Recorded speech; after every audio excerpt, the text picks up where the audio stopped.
This caregiver on his first day of work poured boiling water on the master's legs just to test if he was really unconscious. He also fed the master's meal into his eyes while checking out a girl. He even thought the master's beard was ugly and made it look like this, and this. However, surprisingly, the master not only didn't fire him, but instead offered him a salary that was several times higher than others. This is a true story. Carl, a billionaire, was paralyzed for life after a skydiving accident. He could only move his head. Therefore, he decided to hire a caregiver to take care of himself. Many excellent people came to apply. Some graduated from famous schools and some were experienced. However, Carl didn't like any of them. Instead, he chose Mike, a street thug, who actually knew nothing about nursing and had even been sent to jail for fighting. He came to apply for the job just to get a letter of termination so that he could apply for government benefits. However, Carl still liked him at first sight. He offered Mike a 1-month trial period to let him think it over. The next day, Mike came as agreed. He originally wanted to take the letter of termination and leave, but the housekeeper took him on a tour of the entire villa and finally showed him the room that had been carefully prepared for him. Mike wasn't interested in the job at first,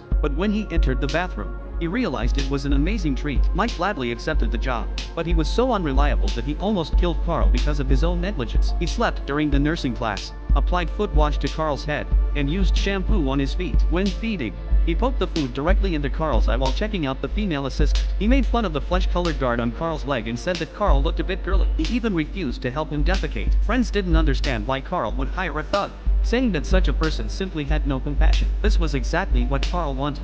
Souvent il me tend le téléphone, tu sais pourquoi? Il est grand, il est costaud, il a 2 bras, 2 jambes. It was Mike's casualness that made Carl feel very relaxed. He had never regarded Carl as a disabled person. He refused to drive the maid car and would lift up the dust cover of the sports car to carry Carl into the front passenger seat to experience the roar of the engine together. In facing Carl's hated illegal parking, Mike would approach politely. However, it was this unreliable caregiver who saved Carl's life.